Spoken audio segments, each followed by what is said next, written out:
ഞാൻ ഒരു സർവീസ് ചെയ്യാൻ പോയ കഥ പറഞ്ഞുതരാം.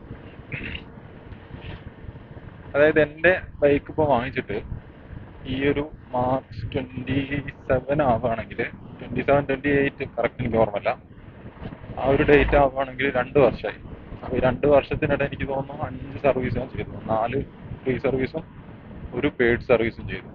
അപ്പം ഇത്രയും സർവീസ് ചെയ്തതിൽ ഞാൻ കാലിക്കറ്റ് നിന്നാണ് വണ്ടി എടുത്തത്. കാലിക്കറ്റിൽ നിന്ന് എടുത്ത് ഫസ്റ്റ് ഫ്രീ സർവീസ് അവിടെ നിന്നാണ് ചെയ്തത്. അപ്പം ഫസ്റ്റ് എൻ്റെ കയ്യിൽ വീട്ടിൽ ഇതുണ്ടായിരുന്നു, നമ്മുടെ ചെയിൻ സ്പ്രേ ഒക്കെ ഉണ്ടായിരുന്നു. അപ്പോൾ അവർ സർവീസ് ചെയ്യാൻ പോയ സമയത്ത് ഓയിലൊക്കെ ചേഞ്ച് ചെയ്യുമല്ലോ, ഫസ്റ്റ് സർവീസ് അല്ലേ, ഓയിലും ഓയിൽ ഫിൽറ്റർ അങ്ങനെ എന്തൊക്കെ ചേഞ്ച് ചെയ്യുന്ന പറഞ്ഞൊക്കെ ചേഞ്ച് ചെയ്തു. അപ്പോൾ ഞാൻ പറഞ്ഞു, എന്നോട് ഇങ്ങോട്ട് ചോദിച്ചു, പിന്നെ ചെയിൻ സ്പ്രേ ലൂബ് ചെയ്യട്ടെ. അപ്പോൾ ചെയിൻ സ്പ്രേ ലൂബ് ചെയ്യാൻ എത്ര 160 എങ്ങനെ ഞാൻ കൊടുക്കണം, ഫ്രീ സർവീസ് ആണെങ്കിലും 160 എങ്ങനെ വേണമെന്ന് പറഞ്ഞു. അപ്പോൾ ഞാൻ പറഞ്ഞു വേണ്ട, എൻ്റെ വീട്ടിൽ എന്തായാലും ചെയിൻ സ്പ്രേ ഉണ്ട്, ഫസ്റ്റ് ആയതുകൊണ്ട് തന്നെ ഞാൻ ഒന്ന് വാങ്ങിച്ചു വെച്ചിട്ടുണ്ടായിരുന്നു. അപ്പോൾ ഞാൻ പറഞ്ഞത് വേണ്ടെന്ന് പറഞ്ഞു. എന്നിട്ട് അവര് സർവീസിന് എടുത്തു, വണ്ടി എടുത്തു, കാര്യങ്ങളൊക്കെ ചെയ്തു. ഈ ചെയിൻ സ്പ്രേ വേണ്ടാത്തതുകൊണ്ട് അവരെന്ത് ചെയ്തു, അവിടെ ഉള്ള ഏതൊരു ടെക്നീഷ്യൻ അവിടെയുള്ള ഏതൊരു ടെക്നീഷ്യൻ അവരെപ്പോഴും ചെയ്യുന്നത് കൊണ്ടായിരിക്കും അങ്ങനെ ചെയ്തത്. കാരണം ചെയിൻ സ്പ്രേ ഇടാത്തത് കൊണ്ട് വണ്ടി വാഷ് ചെയ്ത് കഴിഞ്ഞിട്ട് ഇതിൻ്റെ അകത്തേക്ക് ഓയിൽ ഇട്ടു. ഓയിൽ എന്ന് പറഞ്ഞാൽ നമ്മുടെ ഗിയർ ഓയിൽ തന്നെ. ഇപ്പോൾ നമ്മൾ യൂസ് ചെയ്യാത്ത ഗിയർ ഓയിലും യൂസ് ചെയ്ത് കഴിഞ്ഞ ഓയിലും നമുക്ക് അറിയാലോ കണ്ടാൽ. അപ്പൊ ഇത് യൂസ് ചെയ്ത് കഴിഞ്ഞ ഓയിലാണ്. ആ ഒരു ബ്ലാക്ക് കളറായിട്ട് നമുക്കത് കയ്യിൽ തന്നെ ആക്കിയാൽ ഒരു തരി ഉണ്ടാവും, നമ്മൾ യൂസ് ചെയ്ത് കഴിഞ്ഞ ഓയിലാണ്. അപ്പൊ അത് ചെയിനിൽ കംപ്ലീറ്റ് ഇട്ടു. അപ്പൊ ഞാൻ ബൈക്ക് എടുക്കാൻ ചെന്നപ്പോ ഞാൻ പറഞ്ഞു ഞാൻ ഓയിൽ ഇടണ്ടെന്നല്ലേ പറഞ്ഞു. പിന്നെ ഇതിനിട്ട് ഇവരോട് പറഞ്ഞു ചെയിൻ സ്പ്രേ ഇടണ്ടെന്ന് പറഞ്ഞുകൊണ്ട് ടെക്നീഷ്യൻ ഇട്ടാന്ന് പറഞ്ഞു. ഞാൻ പറഞ്ഞു എനിക്കിത് വേണ്ട, ഇതിപ്പം ഇടണ്ടെന്ന് ഞാൻ ഓൾറെഡി പറഞ്ഞു, ഞാനിപ്പോ വീട്ടിൽ പോയിട്ട് എന്തായാലും അടിക്കുന്ന ചെയിൻ സ്പ്രേ അടിക്കുമല്ലോ, അപ്പൊ അതുകൊണ്ടാന്ന് പറഞ്ഞു. അപ്പൊ എന്തായാലും പിന്നെ അവിടുന്ന് നിന്ന് അങ്ങോട്ടും ഇങ്ങോട്ടും വർത്താനം പറഞ്ഞിട്ട് കാര്യമില്ല. അപ്പൊ ഞാൻ അവിടുന്ന് വണ്ടി എടുത്ത് പോന്നു. ഒരു 45 കിലോമീറ്റർ ഉണ്ട് കാലിക്കറ്റ് നിന്ന് എൻ്റെ വീട്ടിലേക്ക്. അങ്ങനെ വീട്ടിലെത്തി നോക്കുന്ന സമയത്ത് ഈ ഓയില് ഈ ഓയിൽ എന്ന് പറഞ്ഞാൽ നല്ല ക്വാളിറ്റി ഓയിലാണെങ്കിൽ ആ ചെയിനിൽ കിടക്കും. അതിന്റെ ക്വാളിറ്റി എല്ലാം പോയിട്ടുണ്ട്. യൂസ് ചെയ്ത ഓയില് ബൈക്കിൽ നിന്ന് നമ്മൾ യൂസ് ചെയ്ത ഓയിൽ മാറ്റുന്ന ഓയിൽ എങ്ങാനാണത്. അത് ആ ചെയിനിൽ നിന്ന് വണ്ടി ഓടുന്ന സമയത്ത് ചെയിനിന് പുറത്തേക്ക് തെറിക്കും. അങ്ങനെ പുറത്തേക്ക് തെറിച്ചിട്ട് ബാക്കിലുള്ള മഡ് ഗാർഡ്, നമ്പർ പ്ലേറ്റ്, പിന്നെ ആ ഒരു സൈഡിലുള്ള റിമ്മ്, അതുപോലെ തന്നെ ആ സൈഡിലുള്ള നമ്മുടെ സ്പോക്ക് ഉണ്ടല്ലോ, കംപ്ലീറ്റ് സ്പോക്കിന്റെ സൈഡ്, ഹബിന്റെ സൈഡ് മുഴുവനായിട്ട് ഈ ഓയില് തെറിച്ചിട്ട് ഈ ഒരു ബ്ലാക്ക് കളറുണ്ട്, ബ്ലാക്ക് കളറുള്ള ഓയിൽ കംപ്ലീറ്റ് തെറിച്ചിട്ട് അതിന്റെ മേലേക്ക് വീട്ടിലെത്തുന്ന വരെയുള്ള പൊടിയും കാര്യങ്ങളൊക്കെ അടിച്ചിട്ട് വണ്ടി വാട്ടർ സർവീസ് ചെയ്താണോ എന്ന് തന്നെ ചിന്തിച്ചു പോയി വീട്ടിലെത്തുമ്പോഴത്തേക്ക്. ആ ഒരു കോലത്തിലേക്ക് തന്നു. അങ്ങനെ വീട്ടിൽ കൊണ്ടുവന്നു. ഞാൻ അവരെ വിളിച്ചു, അവർ കംപ്ലൈന്റ് പറഞ്ഞു, ഇങ്ങനെ കാര്യമുണ്ട്, ഞാൻ അത് ആദ്യം പറഞ്ഞല്ലേ ചെയ്യേണ്ടെന്ന്. വീട്ടിലേക്ക് വരുമ്പോൾ ഇതാ, പിന്നെ എന്ത് പറഞ്ഞിട്ടും കാര്യമില്ല. അവർക്ക് ഒന്നും ഓക്കെ ഓക്കെ ഞങ്ങൾ അത് ശ്രദ്ധിക്കട്ടോ അങ്ങനെ എങ്ങനെയാന്ന് പറയും, വേറൊരു കാര്യമില്ല അതുകൊണ്ട്. അങ്ങനെ അത് കഴിഞ്ഞ് പിന്നെ ഞാൻ ഒരിക്കലും അവിടെ കൊടുക്കണ്ടെന്ന് വിചാരിച്ചു. ഇനി അഥവാ കൊടുക്കുന്നുണ്ടെങ്കിൽ നിർബന്ധമായിട്ടും അവരുടെ അടുത്ത് പറയണം എന്ന് വിചാരിച്ചു. കാരണം ഇങ്ങനെ ചെയ്യുന്ന സമയത്ത് അങ്ങനെ ചെയ്യരുത്, പിന്നെ എനിക്ക് എന്തായാലും ഇത് ചെയിൻ സ്പ്രേ ഞാൻ വീട്ടിൽ നിന്ന് ഇടുന്നുള്ളൂ. അങ്ങനെ ഇരിക്കെ ഞാൻ കുറച്ച് വീഡിയോസ് ഒക്കെ കണ്ടു. അപ്പോൾ അതിൽ പറയുന്നുണ്ട് ചെയിൻ സ്പ്രേ എക്സ്പെൻസീവ് ആണ്, ഇത് നമ്മളിപ്പം ഓരോ 200-250 കിലോമീറ്റർ ഓടുന്ന സമയത്ത് ഇങ്ങനെ അടിക്കുന്ന സമയത്ത് എക്സ്പെൻസീവ് ആണ്, പിന്നെ അതുകൊണ്ട് വലിയ കാര്യമൊന്നുമില്ല. അപ്പം ഞാൻ പിന്നെ വീട്ടിൻ്റെ അടുത്തുള്ള ഒരു മെക്കാനിക് ഉണ്ട് ബുള്ളറ്റിൻ്റെ, അപ്പോൾ അവരോട് ചോദിച്ചു. അവർ പറഞ്ഞു ഒന്നും ചെയിൻ സ്പ്രേൻ്റെ ആവശ്യമൊന്നുമില്ല, പണ്ടത്തെ വണ്ടിയൊക്കെ എന്താ ചെയിൻ സ്പ്രേ ഉണ്ടായിട്ടാണോ, ജസ്റ്റ് ഗിയർ ഓയിൽ ഇട്ടാൽ മതി. അപ്പോൾ അതിനുശേഷം ഞാൻ എന്ത് ചെയ്തു, ഫസ്റ്റ് ബോട്ടിൽ ചെയിൻ സ്പ്രേ തീർന്നപ്പോൾ ഗിയർ ഓയിൽ യൂസ് ചെയ്യും. ഗിയർ ഓയിൽ മറ്റേ ചെറിയ ഇത്രയുള്ളൊരു ഇതിൻ്റെ അകത്ത് വാങ്ങിച്ചു കൊണ്ടുവന്നിട്ട് വണ്ടി വാഷ് ചെയ്ത് കഴിഞ്ഞാൽ ആ ഗിയർ ഓയിൽ അപ്ലൈ ചെയ്യും. ആദ്യം ഡീസൽ യൂസ് ചെയ്തിട്ട് വാഷ് ചെയ്യും, എന്നിട്ട് ഗിയർ ഓയിൽ അപ്ലൈ ആക്കും. അപ്പം ഒരു കുഴപ്പമൊന്നുമില്ല, നല്ലൊരു ഫിനിഷിങ്ങും അതുപോലെ തന്നെ ഒരു സ്മൂത്തും എല്ലാം എനിക്ക് കിട്ടുന്നുണ്ട്. അപ്പം അങ്ങനെ ചെയ്യാൻ തുടങ്ങി. അത് കഴിഞ്ഞപ്പോഴാണ് സെക്കൻഡ് സർവീസ് ആവുന്നത്. സെക്കൻഡ് സർവീസായി ഞാൻ അന്ന് എനിക്ക് മഞ്ചേരി പോകേണ്ട ഒരു ആവശ്യമുണ്ട്. അപ്പം മഞ്ചേരി കൊടുത്തു സെക്കൻഡ് സർവീസ്. അങ്ങനെ അവിടെ കൊടുത്തു. അവിടുന്ന് വണ്ടി വാഷ് ചെയ്തിട്ട് അവർ തന്നു. അപ്പം ഞാനൊരു നൈറ്റ് ആയിട്ടുണ്ട്, ഞാൻ വണ്ടി വാഷ് ചെയ്ത് അങ്ങനെ നോക്കിയൊന്നുമില്ല, ജസ്റ്റ് വണ്ടി വാഷ് ചെയ്ത് എടുത്തു അവിടുന്ന്. പിന്നെ വണ്ടി പിന്നെ സർവീസ് ചെയ്യുന്ന സമയത്ത് ഞാൻ അവിടെ ഉണ്ട്, ഒരു 3 മണി 4 മണിക്കൊക്കെ ചെയ്യുന്നത്. അപ്പോൾ ചെയ്യുന്ന സമയത്ത് തന്നെ അവർ ബാക്ക് വീലൊക്കെ ഊരി, ബാക്ക് വീലിൻ്റെ ഉള്ളിൽ മറ്റേ ബ്രേക്ക് പാഡൊക്കെ ഉള്ളിൽ ക്ലീൻ ചെയ്തു, എല്ലാ അലൈൻമെൻറ്റൊക്കെ ചെക്ക് ചെയ്തു, വീണ്ടും ഇട്ടു. പിന്നെ വാഷ് ചെയ്യുന്ന സമയത്ത് മാത്രം ഞാൻ അവിടെ ഇല്ലായിരുന്നു. വാഷ് ചെയ്ത് കഴിഞ്ഞിട്ട് എനിക്ക് തന്നു, ഞാൻ എടുത്തിട്ട് പോന്നു. പിറ്റേ ദിവസം, അന്ന് രാത്രി ഞാൻ വീട്ടിലെത്തിയത്, അന്ന് രാത്രി പിന്നെ നോക്കിയൊന്നുമില്ല. പിറ്റേ ദിവസം ബൈക്ക് നോക്കുന്ന സമയത്ത് ശരിക്കും ഷോറൂമിൽ നിന്ന് വണ്ടി എങ്ങനെയാണോ എടുത്തത് അതുപോലെ ഉണ്ട്. അപ്പോൾ ഞാൻ അവരുടെ അടുത്തും പറഞ്ഞിട്ടുണ്ട് കേട്ടോ, ഈ ഒരു ഞാൻ വീട്ടിൽ നിന്ന് ലൂബ് ഇട്ടോളാം, എനിക്ക് ലൂബ് ചെയിൻ ലൂബ് നിങ്ങൾ ഇടണ്ട, പക്ഷെ അവരെനിക്ക് ചെയിൻ ലൂബ് അടിച്ചു തന്നിട്ടുണ്ട്, അതിൻ്റെ പൈസയും വാങ്ങിച്ചിട്ടില്ല. പിറ്റേ ദിവസം വന്നിട്ട് ഞാൻ വീട്ടിൽ നിന്ന് നോക്കുന്ന സമയത്ത്, അതായത് വെളിച്ചത്തിൽ നോക്കുന്ന സമയത്ത് ഷോറൂം ഇറക്കിയ പോലെ ഉണ്ട്. അതായത് എഞ്ചിന്റെ സൈഡൊക്കെ അതിന്റെ ഒരു ഫിനിഷിങ് കണ്ടിട്ട് നല്ല ഫിനിഷിങ്, എഞ്ചിൻ സൈഡിലൊക്കെ നമ്മൾ ഒരു വാട്ടർ സർവീസ് ചെയ്താന്ന് പോലും തോന്നില്ല, ഒരു ഷോറൂം ഇറക്കിയ പോലെ ഉണ്ട്. അപ്പൊ ഞാൻ അവരെ വിളിച്ചു. വിളിച്ചപ്പം ഇന്നലെ പിന്നെ ആരാ സർവീസ് ചെയ്തത് എന്റെ വണ്ടി ചോദിച്ചു. അപ്പോൾ അവര് പറഞ്ഞ സർവീസ് ചെയ്ത് സർവീസ് ടീമിലാണ്, അങ്ങോട്ട് കണക്ട് ചെയ്യാൻ പറഞ്ഞ് കണക്ട് ചെയ്തു. അപ്പോൾ ഒരാളെടുത്തു. എന്താ പ്രശ്നം എന്താന്ന് ചോദിച്ചു. അവൻ പ്രശ്നമൊന്നുമില്ല, വണ്ടി സർവീസ് ചെയ്ത് നല്ല നന്നായിട്ടുണ്ട്, ഇത് ഷോറൂമിൽ ഇറക്കിയ പോലെ ഉണ്ട്, നിങ്ങൾ എന്താ ചെയ്തത്, എനിക്കും അങ്ങനെ ചെയ്യാൻ വേണ്ടിയിട്ടാന്ന് പറഞ്ഞു. അപ്പൊ അന്നേരം എന്നോട് പറയാണ്, പിന്നെ സാധാരണ എല്ലാവരും എന്തെങ്കിലും കംപ്ലൈന്റ് ഉണ്ടെങ്കിലാണ് വിളിക്കലുള്ളൂ, നന്നായി എന്ന് പറഞ്ഞൊന്നും ഇതുവരെ ആരും വിളിച്ചിട്ടില്ല. അപ്പൊ അവര് ഡീസൽ കുറച്ചിട്ടിട്ടാണ് വാഷ് ചെയ്തത്. പക്ഷെ ഡീസൽ എല്ലാ സമയത്തും നമ്മൾ ഇടരുത്, ഡീസൽ അങ്ങനെ ഇട്ട് കഴിഞ്ഞാൽ വയറിങ്ങിനും പെയിന്റിങ്ങിനും എല്ലാത്തിനും ഇഷ്യൂ വരും. അതുകൊണ്ട് എല്ലാ സമയത്തും ഇടരുത്, കുറച്ച് സമയത്ത് മാത്രം, അല്ലെങ്കിൽ ഒരു 6 മാസമൊക്കെ കൂടുന്ന സമയത്ത് ഒന്ന് ഇട്ടിട്ട് വാഷ് ചെയ്യാന്നൊക്കെ പറഞ്ഞു. അപ്പൊ ഞാൻ ഓക്കെ എന്ന് പറഞ്ഞു. പിന്നെ ഞാൻ വിചാരിച്ചു എങ്ങനെ എപ്പോഴെങ്കിലും സർവീസിന് പോകുന്നുണ്ടെങ്കിൽ അവിടെ തന്നെ കൊടുക്കാന്ന് വിചാരിച്ചു. പക്ഷെ അവിടെ എന്ന് പറഞ്ഞ ഒരു 70-75 കിലോമീറ്റർ ദൂരെയാണ് എൻ്റെ വീട്ടിൽ നിന്ന് നോക്കുന്നത്. അങ്ങനെ തേർഡ് സർവീസ് ആയ സമയത്തും ഈ പറഞ്ഞതുപോലെ എനിക്ക്, ഞാൻ കാലിക്കറ്റ് ആയിരുന്നു വർക്ക് ചെയ്യുന്നത്. അപ്പോൾ വർക്ക് ചെയ്യുന്ന സമയത്ത് തന്നെ എനിക്ക് വേറൊരു സ്ഥലത്ത് കൊടുക്കാനുള്ള സാഹചര്യം ഇല്ല. അപ്പോൾ ഞാൻ എന്ത് ചെയ്തു, വീണ്ടും ഫസ്റ്റ് സർവീസിന് കൊടുത്ത് കാലിക്കറ്റിൽ അവിടെ തന്നെ കൊടുത്തു. അവരോട് ഞാൻ നിർബന്ധമായിട്ട് പറഞ്ഞു, നിങ്ങൾ എന്ത് ചെയ്താലും കുഴപ്പമില്ല, ചെയിനിന്റെ മേലെ ഒരു കാരണവശാലും ഓയിൽ ഇടരുതെന്ന് പറഞ്ഞു.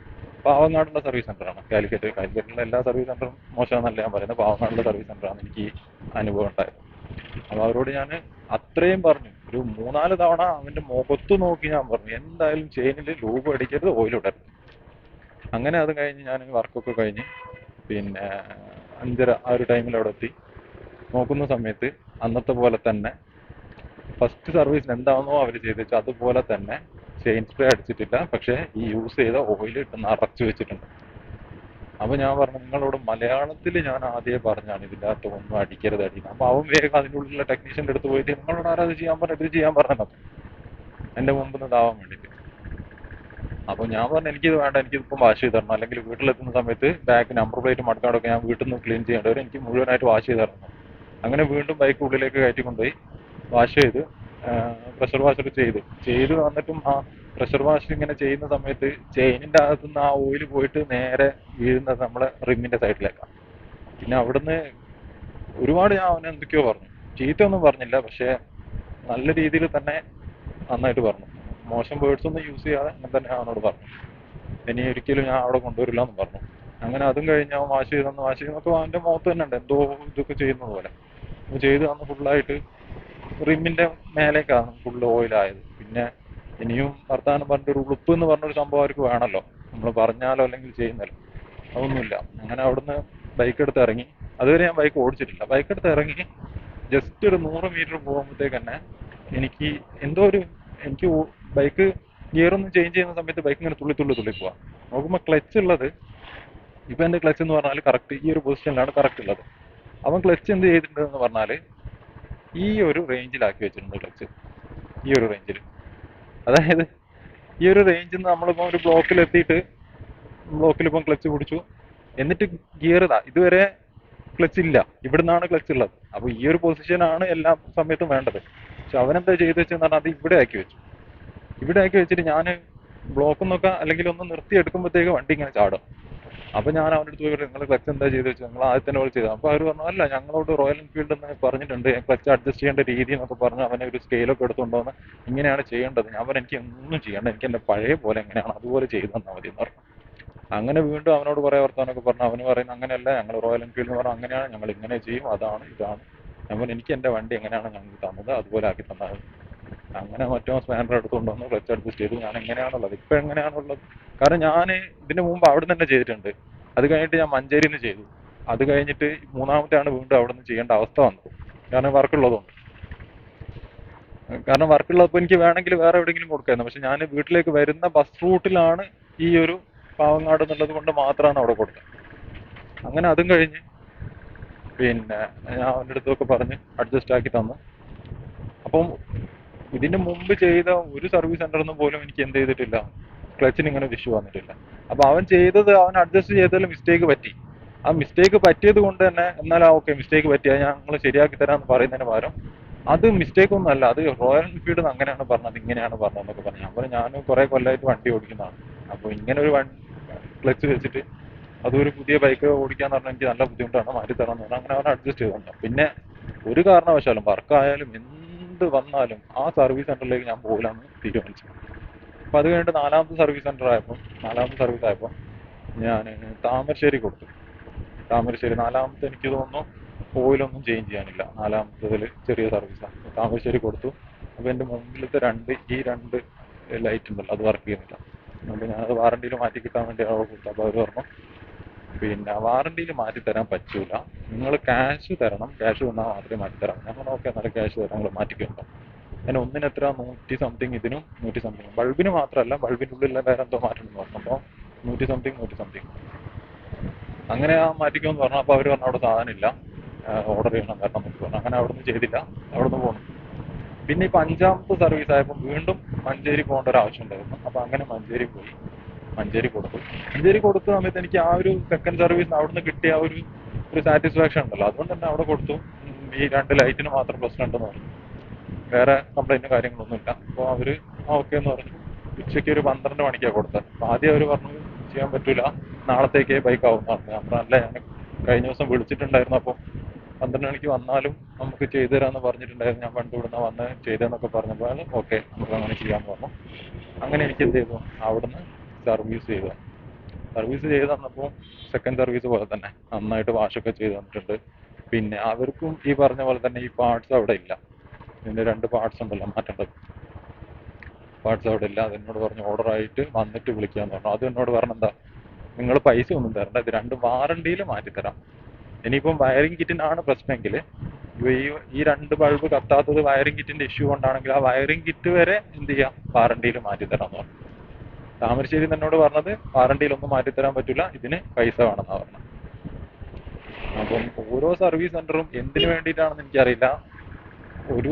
ഒരാള് ബൈക്ക് അവിടെ കൊടുക്കുന്ന സമയത്ത് ഇപ്പൊ എല്ലാവരും ഒരുപോലെ ആയിരിക്കില്ല. ചില ആൾക്കാർ ബൈക്കിന് നന്നായിട്ട് സ്നേഹിക്കുന്ന ആൾക്കാരെ അതിങ്ങനെ കഴുകി തുടച്ച് കൊണ്ടുവെക്കുന്നതായിരിക്കും. അവര് എന്തോ അവർ ചിലപ്പം അവര് ദിവസം 10-100 ബൈക്ക് സർവീസ് ചെയ്യുന്നുണ്ടായിരിക്കും. എന്തായാലും നമ്മളൊരു കാര്യം കൊടുക്കുന്ന സമയത്ത് അതിന്റെ ഉത്തരവാദിത്തം അവർ കാണിക്കണ്ട. എന്തൊക്കെയോ ചെയ്തു വെച്ചു. താമരശ്ശേരി അതുപോലെ തന്നെ ഇത് ചെയ്ത സമയത്ത് ഒരു ഇഷ്യൂ ഉണ്ടായിരുന്നു നാലാമത്തെ സർവീസിൽ. ഈ ബൾബിന്റെ ഇഷ്യൂ പറഞ്ഞ സമയത്ത് എനിക്ക് ബൈക്ക് കിട്ടുന്ന സമയത്ത് ഈ ഒരു കേബിൾ കുറച്ച് താഴത്തോട്ടാണുള്ളത്. അപ്പോൾ ഞാൻ വീട്ടിൽ ഓടി എത്തുന്ന സമയത്തേക്ക് ആ കേബിൾ കംപ്ലീറ്റ് ആയിട്ട് പുറത്തേക്ക് ഇറങ്ങി. അതിന്റെ ആ റബ്ബർ ഉണ്ടല്ലോ, റബ്ബറൊക്കെ ഫുള്ള് കീറിയിട്ടുള്ളത്. അപ്പോൾ ഞാനൊരു മറ്റേ ഇൻസുലേഷൻ ടേപ്പ് വാങ്ങിച്ചുകൊണ്ട് വന്നു. ഫുള്ളായിട്ട് ആ ഇൻസുലേഷൻ ടേപ്പ് ചുറ്റി റെഡിയാക്കിയിട്ട് വീണ്ടും ഉള്ളിലേക്ക് കയറ്റി വെച്ചു. അപ്പം ഇങ്ങനെ ഇപ്പം 5th സർവീസ് ഇപ്പം കഴിഞ്ഞിട്ടുള്ളത്. മഞ്ചേരി ABC ഒരു രക്ഷയില്ല, ഫുള്ളി സർവീസ്. കാരണം അവിടെ കൊടുക്കുമ്പോഴത്തേക്ക് തന്നെ ഒരു വിശ്വാസം, അല്ലെങ്കിൽ അവർ നന്നായിട്ട് ചെയ്യുന്നില്ല. കാരണം സെക്കൻഡ് സർവീസ് കൊടുത്തപ്പോഴും 5th സർവീസ് കൊടുത്തപ്പോഴും നന്നായിട്ട് അവരെനിക്ക് ചെയ്തു തന്നു. അപ്പോൾ ഇനി എന്തായാലും 6ാമത്തെ സർവീസ് ചെയ്യുമ്പോൾ ഇൻഷാല്ലാ അങ്ങോട്ട് പോവുകയാണെങ്കിൽ അവിടെ തന്നെ കൊടുക്കണം, അല്ലെങ്കിൽ ഫറൂഖിൽ കൊടുക്കണം എന്ന് വിചാരിക്കുന്നു. ഫറൂഖും കുറച്ച് നല്ലതാണെന്ന് പറയുന്നത് കേട്ടു ആൾക്കാരൊക്കെ, അല്ലെങ്കിൽ അവിടെ കൊടുക്കണം എന്ന് വിചാരിക്കും. അപ്പോൾ അതാണ് എൻ്റെ 2 വർഷത്തെ സർവീസ് കഥ.